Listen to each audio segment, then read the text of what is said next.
what if we start thinking about humans' impact on the moon and its ecosystems before we start doing irreparable damage to the moon itself?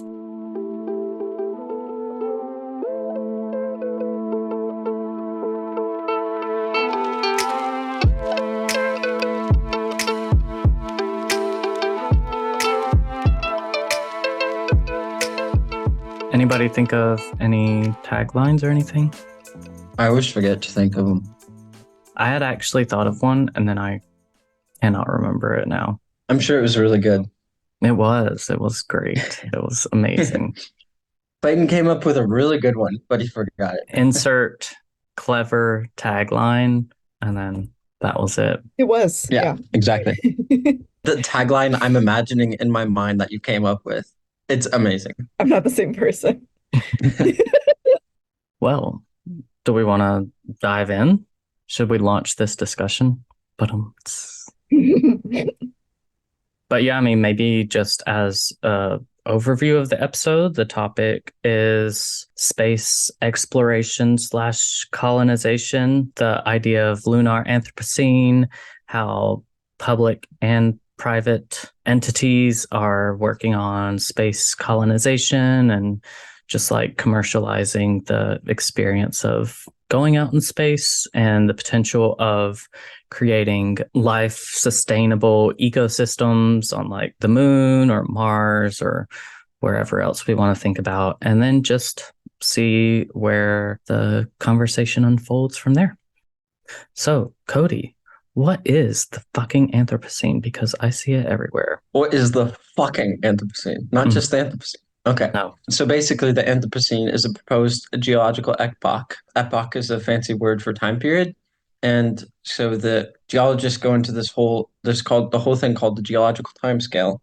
And it just basically breaks off of the Earth's history into different time periods. And epoch typically refers to like periods of hundreds of thousands of years to tens of millions of years. So there's quite a range. These epochs are normally named to describe usually some sort of like main contributor or main event that happened during these different time periods. So for example, like there was the Pleistocene. I think that was the one in which the dinosaurs actually went extinct. And so geologists decided this was a distinct time period, distinct epoch, because of several reasons. So like, for example, the meteorite that impacted Earth that led to the extinction of dinosaurs. So they can find traces of this meteorite in like stratigraphy. So there's geological remnants when deep in the Earth that have remains or signs that there was this meteorite that impacted Earth. And then, of course, we could see, based on this, we can see that like the dinosaurs went extinct around this time period, there's fossils. So it's affecting basically what these time periods suggest is that different parts of Earth, the surface, the stratigraphy, so like the rock layers, the ecosystems and other things were affected. These are what these time periods are supposed to mark. There's other time periods related to Earth events, either volcanic or like plant-based or the Ice Age. The Ice Age, which is, yes, that's the Holocene. And so these time periods are supposed to just basically distinguish what is sort of the biggest things going on, what is the impact on this current scene, so that when geologists reference it, it's just this common reference period that makes sense. And it's like historians distinguishing different eras of time periods. And so the Anthropocene is to suggest that this is when humans had a significant impact on Earth's geology, landscape, and ecosystems. And so some suggestions have been as early as 12,000 to 15,000 years ago, which it coincides basically with the Neolithic Revolution and the beginnings of agriculture. And Julia will correct me on this potentially. I think so. Okay. All right, we have an archaeologist saying I think so we'll call it good. So they choose a specific location to say this is the beginning of the Anthropocene. This is when we can find in like the geological record where it says, okay, this is where humans had a outsized effect on this current time period that we should name it after humans. We should call it Anthropocene because anthro means human. And I hope if you're listening to this podcast, you already know that because we're anthropologists. So if you don't know that, maybe listen to a different podcast. Whoa. Yeah, we're pretentious like that. Yeah, we are. If you don't know what I'm just saying. Podcast where you can't listen to us unless you know what anthropos means. Basically, there's a lake called Crawford Lake. It's near Toronto that shows a spike in levels of plutonium from hydrogen bomb tests and other like elevated markers, including carbon particles and nitrates from the burning of the fossil fuels. These are key indicators that humans are rapidly and drastically changing the surface of the Earth, Earth's ecosystems, and the geological timescale. So we read an article. Do you want to introduce this, or should I? The article. I can say a couple things about it. It's not necessarily an article, it's more of a comment piece to the Nature publication Geoscience. So it's not quite as rigorous as like a standard academic article, but I feel like based on the actual piece, it's more of just like the introduction of an idea in an attempt to get the conversation started. So it's written by a couple people, Justin Allen Holcomb, Rolfe David Mandel, and Karl William Wegmann. These individuals are scholars in like geological sciences, geospatial, like atmospheric sciences. So their assertion is basically that considering the conceptualization of this epoch as possibly to be considered the Anthropocene based on humans' seismic activity and shaping of the geologic stuff of the Earth. As well as the ecosystems. Like I think that's a key point. So yeah, basically they take the idea of the Anthropocene as kind of this category to capture humankind's impact on the Earth and its ecosystems, and they kind of consider it in the context of the moon to be like, we have developed this concept of the Anthropocene kind of reactively, considering how long it's been that humans have been making these seismic impacts on the Earth's geology and ecosystems. So they're like, what if we start thinking about humans' impact on the moon and its ecosystems before we start doing irreparable damage to the moon itself based on the pollution of a lot of the machines and technology that we send up there, the just littering and the everything else. Literally how much shit, like human waste too, we've left on the moon, which that's a fun detail, I think. And like the moon doesn't have an atmosphere, so like the formation of strata and everything else is a lot different than it is here on Earth.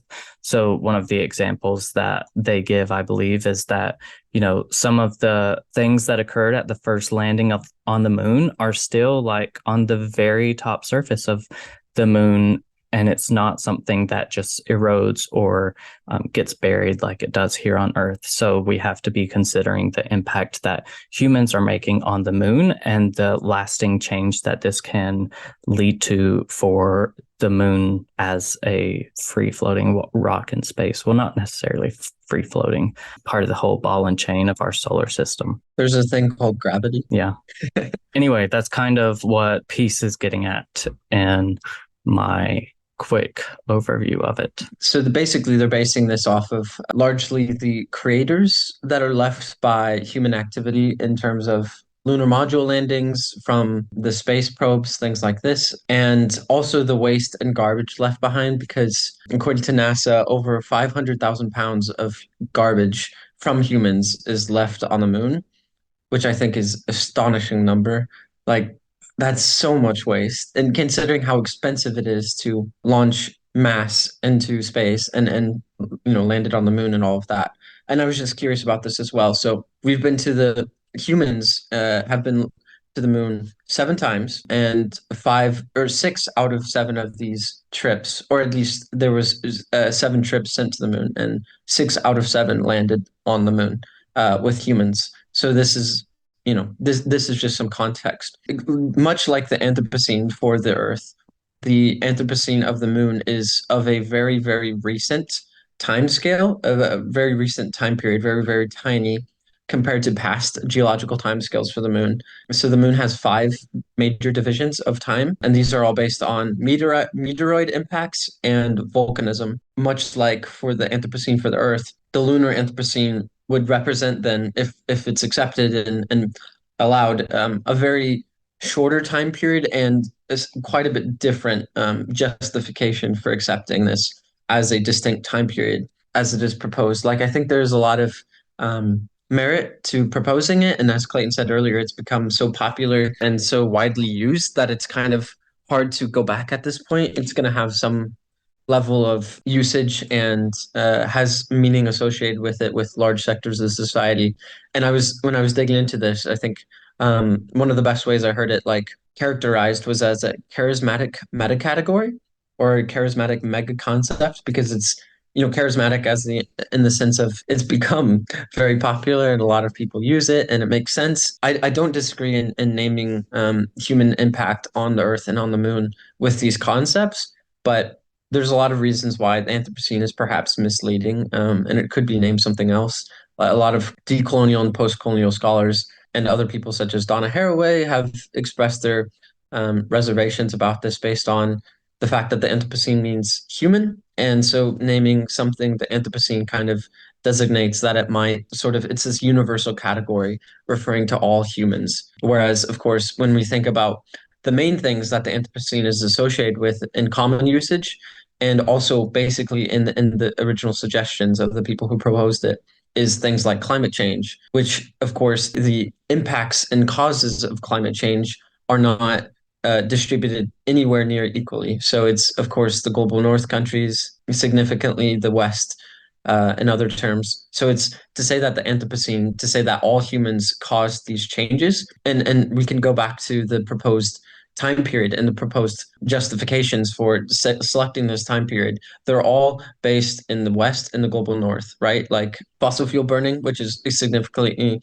done in the West and North, and then the plutonium from the hydrogen bombs. So to say Anthropocene is a bit misleading. So some scholars have suggested other terms such as Capitalocene and Plantationocene. And I think Plantationocene is probably my favorite. This is suggested by scholars like Haraway and also Zoe Todd is a big proponent of this because then it's more to say that a lot of these changes that we're referring to with the Anthropocene and the purpose of the Anthropocene is to name these things can be dated all the way back to like 1610 with the onset of colonialism and slavery, especially in the US and the America or Turtle Island.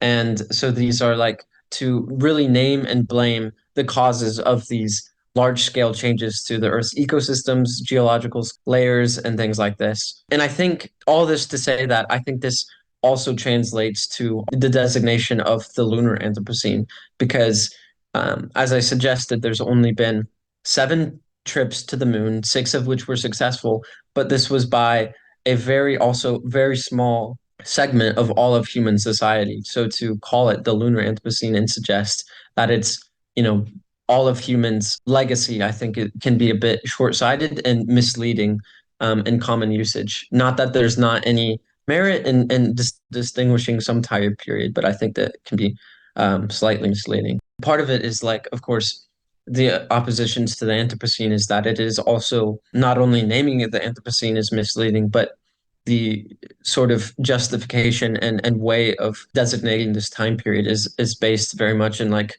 Western science and is very against indigenous views of time periods and even impacts on the earth. Because I think like this is a bit of a tangent, but I was reading a book about indigenous views on geoengineering, and the perspective was like this was an interview with an indigenous person, and they said, I don't remember the name, but they said there's, of course, first of all, there was no one view on geoengineering, and there's no one view on the Anthropocene narrative either from any group or especially indigenous people.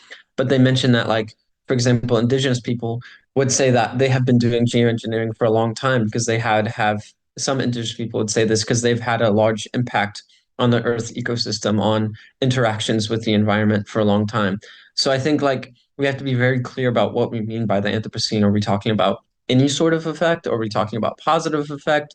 What kind of scale on effect? Because, for example, you could say that indigenous people have had a very strong impact on the Earth ecosystem as well, and perhaps it's just in a different way, and it's based on different sort of views of science, knowledge, and all of these things.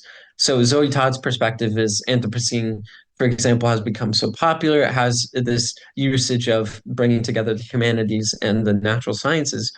So to make it more useful, more specific, more accurate, it would just be to select the beginning of the time period to be 1610 to specifically state that we're mean in relation to the effects of colonialism, fossil fuel expansion, of the global north, and all of these things creating this huge impact. Yeah, I think this could even relate somehow to the lunar Anthropocene. And I think Julia has some additional perspective on this.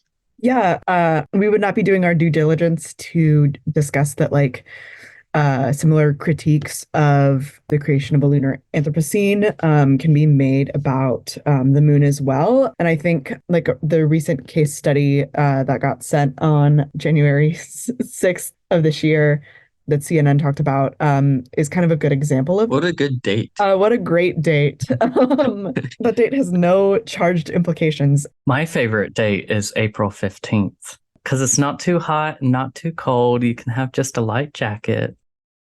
Anybody get it? What a Mean Girls. It's Miss Congeniality. Yep. Okay, yeah. Sorry, I had to. It's fine. So what happened recently was that there was set to be a commercial mission to the moon that was going to launch a couple of Mondays ago, known as, I don't know what time, it's not real to me, called Peregrine Mission 1. And it was going to land on the moon and be the first American-made spacecraft to land on the moon since 1972. But the purpose was to land there and put cremated human remains on the moon that have been destined for a lunar burial, and I'm sure cost a pretty penny to be a part of that lunar burial. But the Navajo Nation, which is the biggest tribal nation and has a lot of sway, kind of dissented against this. And the Navajo Nation president basically was dissenting against that and saying that putting human remains on the moon would be really unacceptable for a lot of indigenous people. So he said in a statement a couple of Thursdays ago that the moon holds a sacred place in Navajo cosmology. The suggestion of transforming it into a resting place for human remains is deeply disturbing and unacceptable to our people and many other tribal nations. And Or a summary, not cool. Please don't. Exactly. Yeah. And the CEO of the company that was going to do this was they basically just said that they're aware of the concerns, but they don't find them substantive. And they were saying that it's not desecration because the memorial is handled with care and reverence, which is not really what the Navajo Nation is saying. They're not saying that, like, the act of the actual burial is disturbing. They're specifically connecting it to their own cosmologies and their own religious beliefs, not to say that, like, the actual burial itself was going to be disrespectful. And it's also, like, just at the crux of it, you're introducing, like, this new thing to the ecosystem of the moon. Like, human remains being scattered on the moon's surface is just weird to me in general. Like, before I saw this article, I never would have probably thought of it. But it's just like humans inserting themselves where we don't have to and doing things that we don't have to, but we just think it'd be cool. And from my understanding of what the Navajo Nation's president was saying is just like, there's not a need for this. This isn't respectful to the moon and its ecosystem and its state of being. And like, that doesn't align with our beliefs and values as a tribe and as a people of honoring these things. And I can see the argument to say that it's desecration, or could be considered desecrating. And then also, like, Celestis is the company that's basically doing this launch and performing this service and going to the moon and doing all those things. Celestis's CEO, the response, you said that basically didn't find the argument from the Navajo Nation president substantive, but like, I also found it like very offensive in some ways, because part of the response was literally no one and no religion owns the moon. Yes. So it's like, Yeah. watch me do it. And also like as well, the president, he says that like the tribe is not opposed to scientific progress or space exploration, and that like their concern is that there's a lack of oversight and regulation of non-NASA commercial like travel and usage of the moon, especially when those contain human remains. And I think like ultimately this raises like a question about like who owns the moon and who has a right to the moon. And I don't think that the Navajo Nation is saying that they have a right to the moon, specifically like over the United States. But at the same time, if you're going to ignore the concerns of the Navajo Nation and their cosmology and their religion, you're also saying that the Navajo Nation doesn't have any rights or doesn't have a say in what we do with the moon. It's also kind of a thing of like even boiling it down more of the colonial concept of property and rights and ownership Yes. and everything else. It's like, it's not that the Celestis CEO owns the moon or has rights to the moon, but, you know, they're a private company and they are succeeding under capitalism. So they get more power and privilege and everything else. But like, even just asserting this idea of colonial property and ownership, let me get his name. The Navajo Nation's Washington officer, Justin Hosteen, said, and I think it was a good way of saying it. He said, "We're saying be respectful. We're turning the moon into a graveyard and we're turning it into a waste site. At what point are we going to stop and say we need to start protecting the moon as we do the Grand Canyon?" And I think that's a good point to make. And going back to the comment piece on the Lunar Anthropocene case, they cite specific things of like the human activity and waste that's just sitting on the surface of the moon. Human excrements, scientific equipment, objects like flags, golf balls, photographs, religious texts, footprints and rover wheels are part of the remnants of human presence. Like the US Space Surveillance Network tracks more than 36,500 pieces of orbital debris around the moon. So like, we're obviously already having an impact. We're not treating this respectfully. And there's already human remains because there was that Yes, that's a juicy part too. Yes, you can get into that if you had some. But yeah, and then also this is also part of a longer issue that Cody just alluded to. So in the CNN article, it makes the mention that this isn't the first time the Navajo Nation expressed concerns about burials on the moon.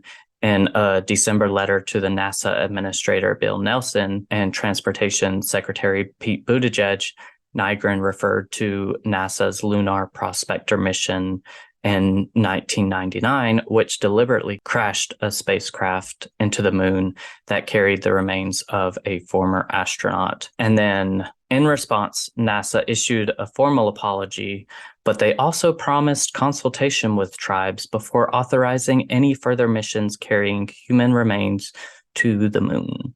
So I guess we can all guess what happened from that. Wait, I've heard this one before. Well, and also too, because like consultation as a thing to do it is a wonderful idea. It is a great start in working with tribes, but also tribes are extremely, extremely busy and like really inundated with a lot of those consultation requests, especially at the governmental level.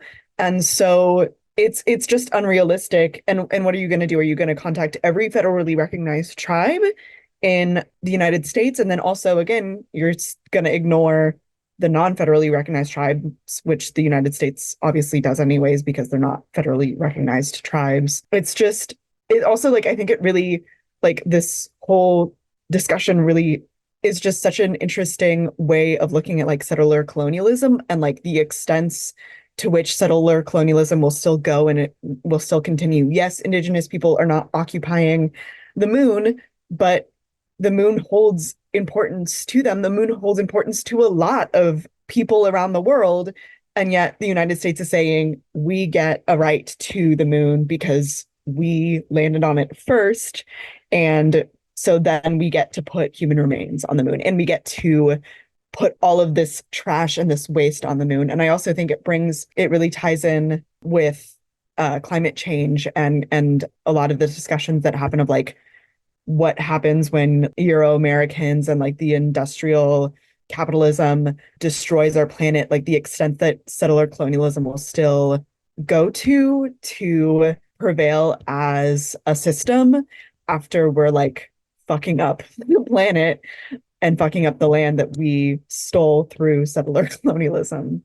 Right. I think that's the like most to me the to connect it a little bit like to the discussion of the lunar Anthropocene and my sort of resistance against the idea of the Anthropocene is to say that like the exact same attitude that we have taken to towards the Earth, and by we I mean like, global North countries, is the attitude that the US and these private companies are taking to the moon. It's the capitalist plantation sort of aspect of how can we use the moon as this privately owned resource, and how can we benefit off of it? Because they're making, I assume, I don't know the details, I don't know if it's publicly available.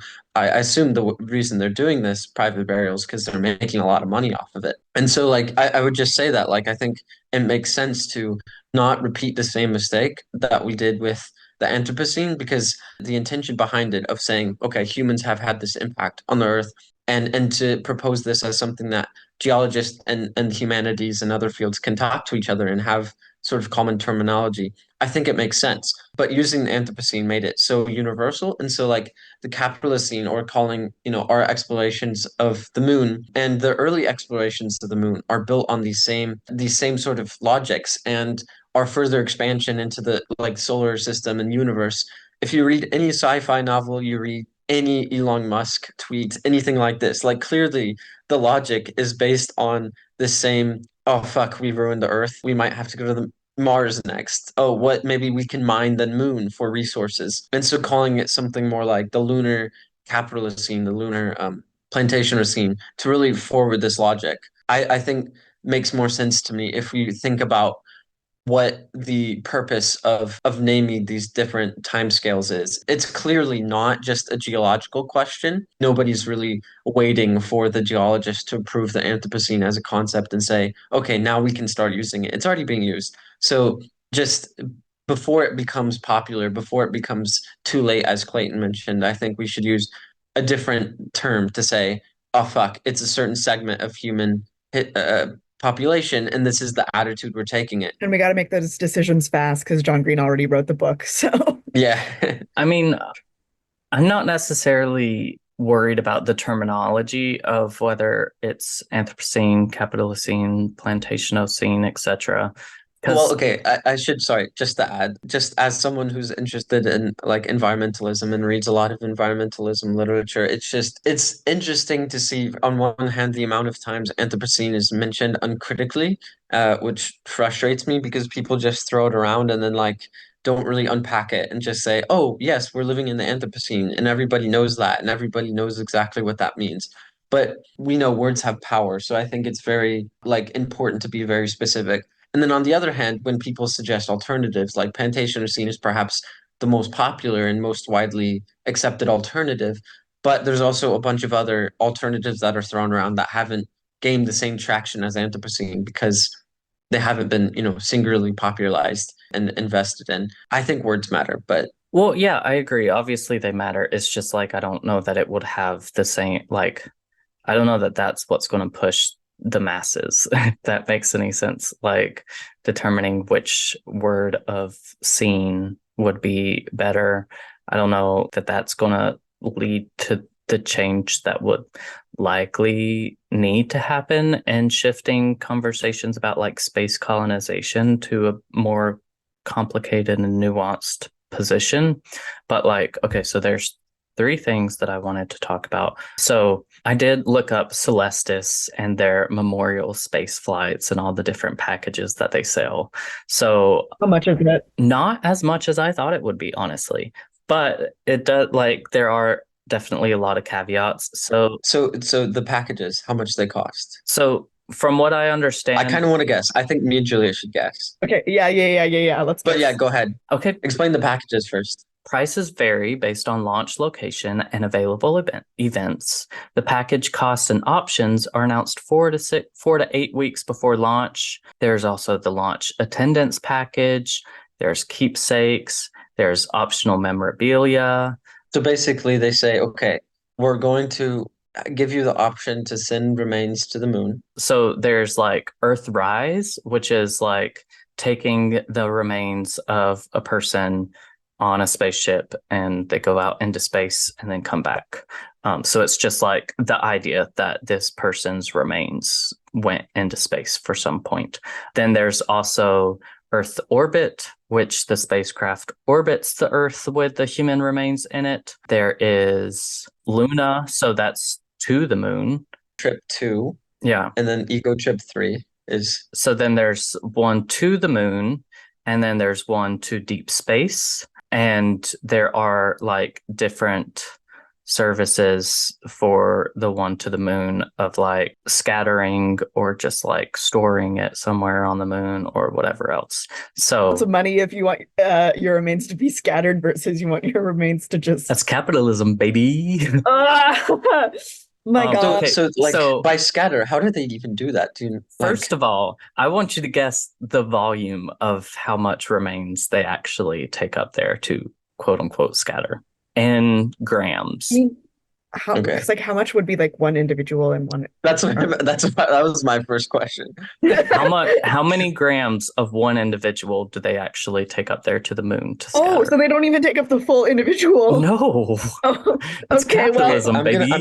I'm gonna find how much grams is one human. Okay, well, yeah, No, that's okay. That's to look it. up. It's okay. So 2 to 3 kilograms is how much ashes remain.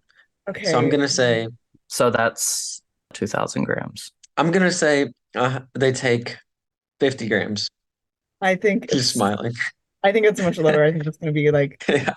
like 5 to 10. 1 gram 1 gram.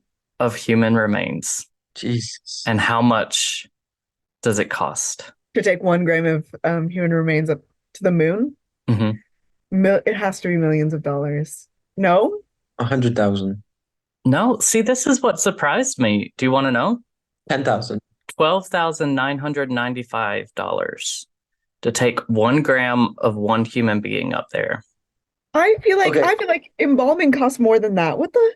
Well, obviously you have to do that beforehand. Well, I mean, yeah, because Like, and then all the other stuff, like this is just a tiny pinch of the ashes that they decided. So I looked it up. So it is 1,000. I thought it was. It is 1,000 grams in a kilogram. So that's like 0.05% of a human.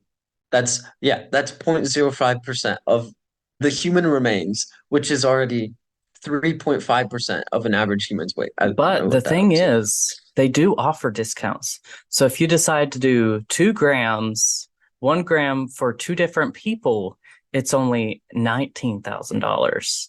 And if you do 3 grams, which is 1 gram of 3 different people, it's only $25,990. So that's a steal. So if your entire family dies together in some catastrophe, hey, you can all get you can save money.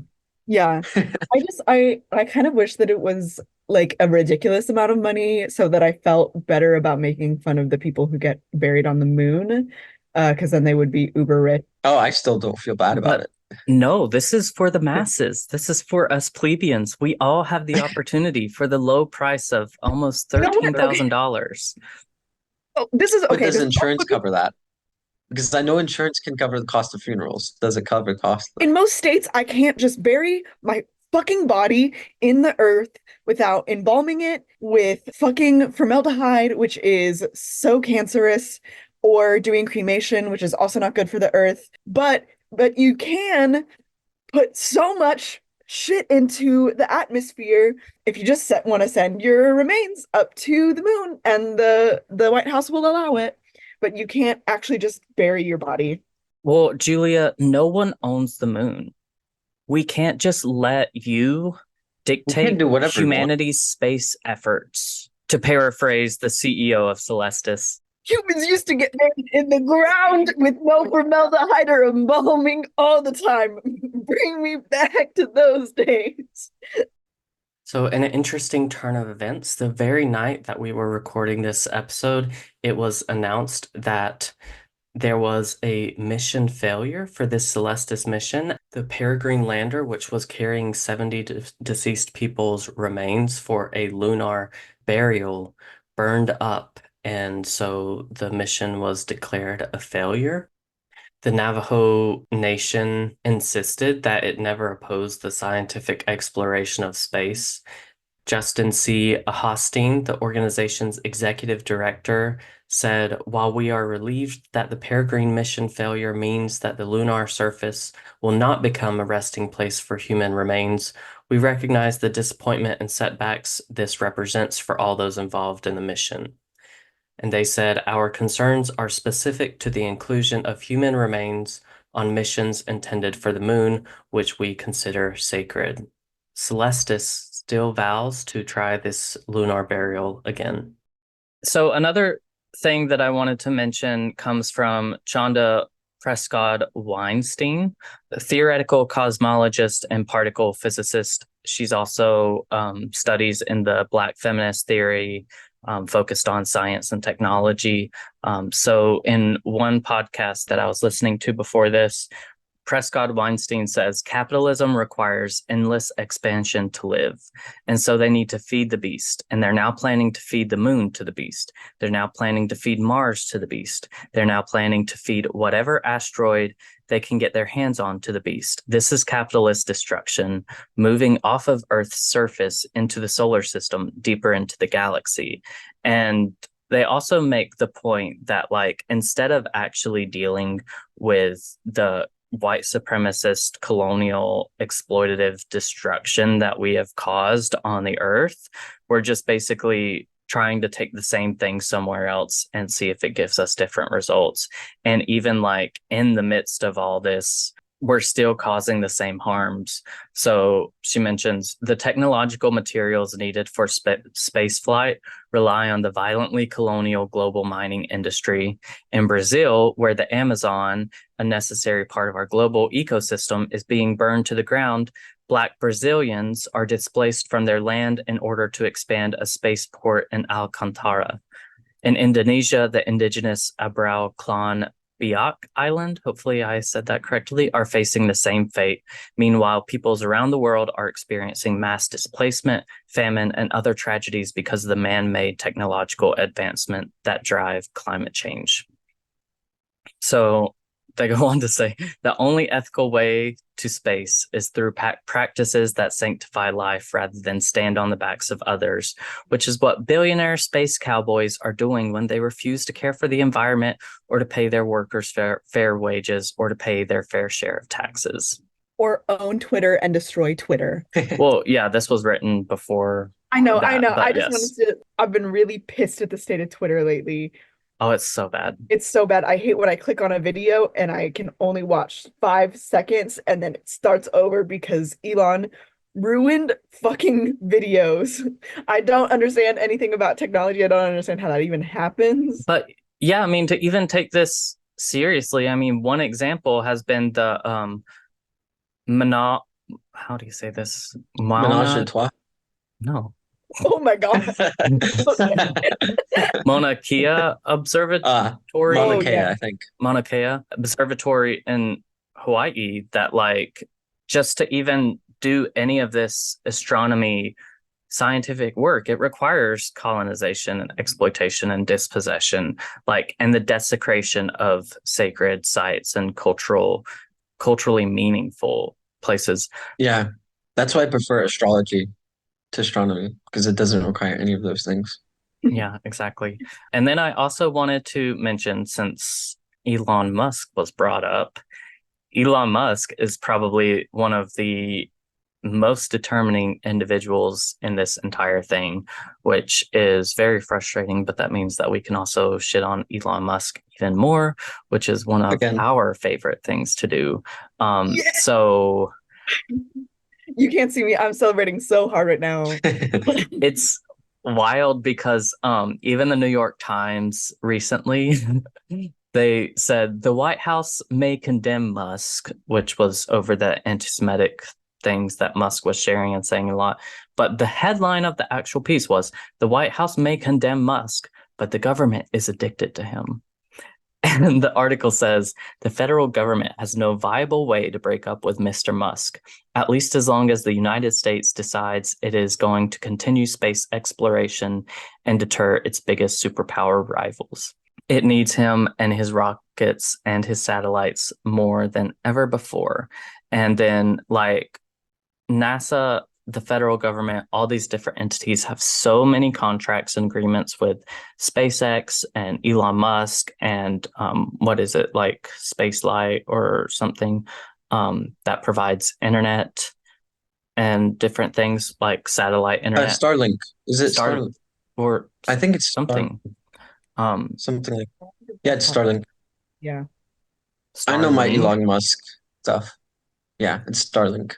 But yeah, and then it's like, it's wild because even thinking of the mention from the Lunar Anthropocene piece about all the different debris circulating the moon and stuff, this is part of the goal for the US and like just national security in general, because Deputy Defense Secretary Kathleen Hicks said, "Imagine systems on orbit flung into space, scores at a time, numbering so many that it becomes impossible to eliminate or degrade them all." And at that point, they're talking about these satellites as communication and internet resources that can be used kind of to ensure, US supremacy and everything else. But it's like the idea that this would be a good thing to launch so many satellites into space that it's impossible to bring them all down is ridiculous. And like, I mean, I think that has a lot of importance for even us on the ground still too. Like at this point, Us plebeians who can't afford a $12,000 burial for 1 gram of our remains. Right, but even looking up at the night sky, like, it's part of the damage being done. And Chanda Prescott Weinstein even talks about that too. And they say, as a member of the Vera C. Rubin Observatory Dark Matter Working Group, I'm keenly aware that Musk's satellites have materially damaged our ability to observe the night sky. And she observes that, like, a lot of these satellites can provide internet to rural communities. And then that also kind of exploded with the war in Russia and Ukraine because Starlink can provide internet and communication resources to Ukraine where Russia's blocked it off and everything. But Prescott Weinstein even says, we're going to have to teach our kids someday how to tell the difference between a comet and a satellite. And like, it's just depressing to think about at that point. Yeah. And all this for like, the satellites and also space tourism. And I guess like the interesting thing to me is that like this just betrays, as you were saying, like the link between like nation states like the US colonials and private capitalist system through like SpaceX and the company sending the remains. Sorry, I'm really like spiraling out of control here, but like the YouTube comments that were like, people are like sad. They're like, born too late to explore the world and like be an explorer and discover, and born too early to explore the cosmos and space. Like this is, this is what these, the funeral remains and all of this and everything else really digs into. And it really shows like how I think the colonial narrative has sunk into the sort of just to be taken uncritically and be this sort of thing that like it's in the cultural consciousness still, and people are like almost reminiscing about that they're gonna either that they've already missed it or they're gonna miss out on the future. So it's like that's the striking thing to me, and even if this, whatever the sentiment behind this wasn't fucked up, which it is kind of, but like even so, like most people are not going to have these opportunities. Like it's going to be already screwed up. And just to add to that, I think, and what Clayton was saying, and that's the point, right? Yeah, I guess it's to have this thing that you can, wish for, but is never actually going to happen and all of that. But and like what Clayton was saying earlier, I think expecting something different with our exploration of the moon, the solar system, and the and expanding the capitalist system. But I think I guess I would change that quote a little bit that he mentioned, because I don't think we're expecting something different. I think the people behind it are expecting the exact same thing, but they just expect that, they'll still be benefiting off of this at the, with others disadvantaging. And there's already like so many sci-fi books and novels and TV series, like when I think of as The Expanse, that talks about how, like, when we do these expansions, that it's just going to be the same colonial system, and there's still going to be the center and the periphery, and it's just based on the same like system of control, the same sort of relationship to the environment that, like, that's very ever present and documented in social theory, whether it's like Karl Marx talking about the metabolic rift, or the plantationist, whatever concepts you use for these types of things. Like, so many different people have already documented this.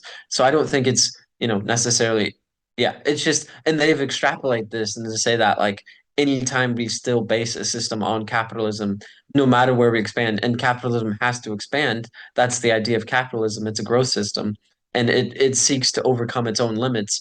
And so it's just going to continuously running into these problems and cannibalize other communities and things like that. So it's like, I don't think, yeah, for me the answer is like, or the prediction of what's coming next, or expectation, it's not necessarily to say that, oh, anybody's going to be shocked by what happens next. It's still based on the same, like, sort of, yeah, in the same ideology, the same sort of things that were being fed about the human's destiny to reach the stars and all of this. Like, this was even present in like the 60s when we were racing the Soviet Union to make it to the moon and all of this. So it's it's just all being repackaged, and it's like history repeating itself. Yeah, and one response that I have is like I agree, Cody. I don't know that the best phrasing was to expect a different result from space colonization, but I think in a lot of ways that's what it's portrayed to be, as kind of the hope and the opportunity and the We've destroyed the Earth, like we're gonna go Mars to save us, kind of a thing. yeah, Yeah. exactly. And like even if it's not to fix problems that we caused, it's to at least survive the problems that we caused. And like even NASA has a space colonization page titled Space Colonization. And one of the lines on it is the urgency to establish humanity as a multi-planet species has been revalidated by the emergence of a worldwide pandemic, one of several reasons, including both natural and man-made catastrophes long espoused in the pro-colonization rhetoric. There's no hiding it. That's nice, at least. There's also been previous attempts to like actually see if life for other species is feasible on the moon. So there's quite a bit of conversation around like what introducing species to the moon would look like, how that can contribute to creating like a sustainable ecosystem for potential colonization, which is interesting to look at like a multi-species perspective, because it's like, it's not like we're consulting with other species to see if like the moon is the best option for all of us. I mean, it's not like we care at that point. Researchers have looked at tardigrades, I think is how it's pronounced, Yeah, often tardigrades, called yeah. like water bears, that are supposed to be extremely hardy in like different extreme conditions. So They're like found to be like the only species, as far as I know, that can survive the vacuum of space. Is like why they're so talked about in either finding life on other planets or seeding life in the space.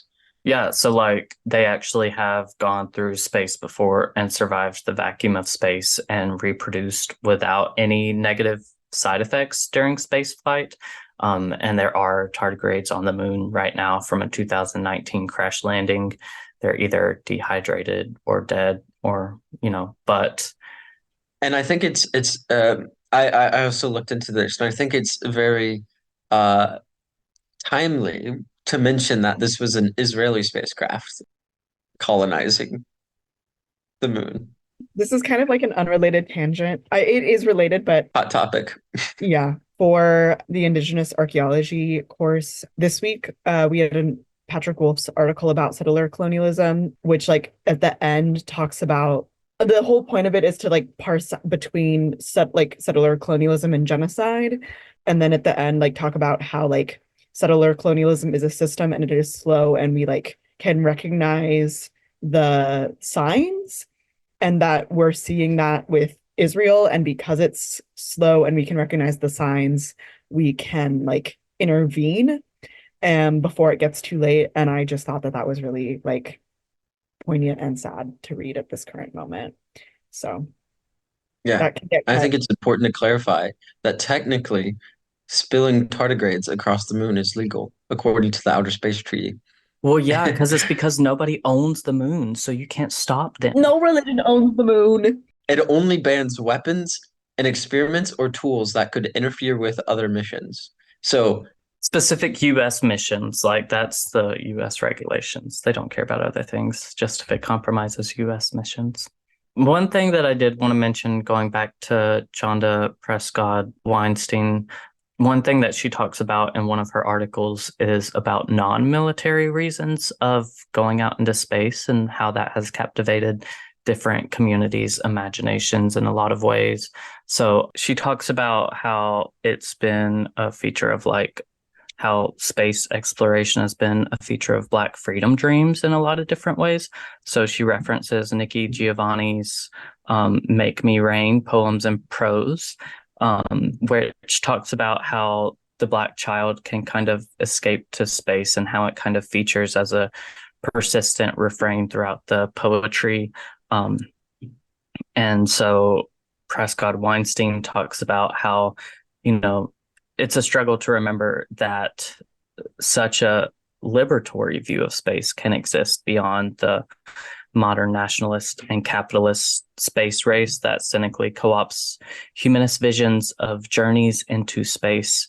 But, kind of reflecting on that, she talks about how declaring a trip to Mars can only be understood through Black Americans is referencing space exploration in the context of the Middle Passage, where ancestors who survived the journey of the Middle Passage, which was for a lot of Black Americans a while ago, know the patience required for a difficult journey and understand how to start anew after a treacherous experience.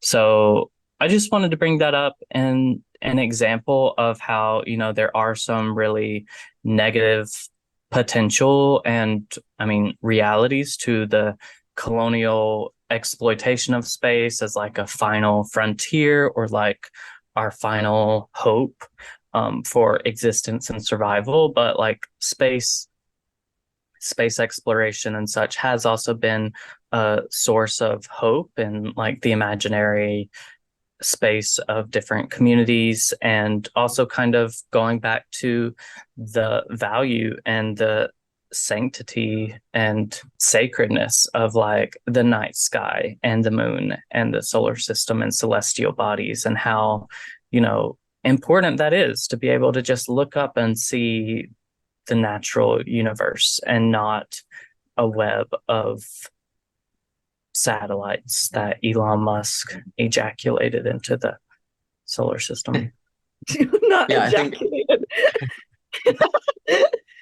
I'm very proud of that. I just came up with it off the cuff. No, you and I'm should like, be. that captures it so well. Just like the ego centric, like, I don't, Yes. it's just like. And of course, Elon finishes first. Just saying. Anyway, please don't put your remains on the moon. I know it's cheap. $12,000 may sound like, a reasonable cost, but please don't. Also, no more pooping on the moon. No more pooping on the moon.